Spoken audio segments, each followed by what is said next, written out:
રાજ્યના 7 જિલ્લાના લોકો માટે જીવાદોરી સમાન એવી સુજલામ સુફલામ કેનાલમાં ફરી એકવાર ગાબડું પડ્યું છે। આપ જોઈ શકો છો તે પ્રમાણે સુજલામ સુફલામ કેનાલમાં બામણુડા ગામ પાસેની જો વાત કરીએ તો બામણુડા ગામ પાસે અંદાજિત 7 થી 8 જેટલા ગાબડા પડ્યા છે ને જેના કારણે મસ્ત મોટું પાણી વહી રહ્યું છે। કહી શકાય કે નીચાણવાળા વિસ્તારમાં જે પણ ખેતરો આવેલા હતા, શિયાળુ વાવેતર જે ખેડૂતો દ્વારા કરવામાં આવ્યું હતું તેની ઉપર પાણી ફરી રહ્યું છે। દર વર્ષે ખેડૂતોની માંગ હોય છે કે આ કેનાલને રિપેરિંગ કરવામાં આવે, પરંતુ તંત્ર દ્વારા આ જે છે તે કાને લેવામાં નથી આવતું ને તેના કારણે જ આપ જોઈ શકો છો તે પ્રમાણે મેઇન કેનાલની અંદર ગાબડું પડતા હાલ જે ખેતરો છે તે સમુદ્ર બની ગયા છે।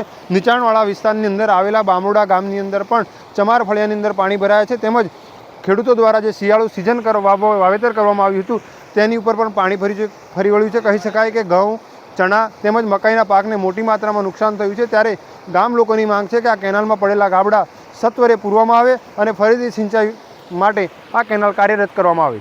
કૌશિક જોશી, સંદેશ ન્યૂઝ, મહીસાગર।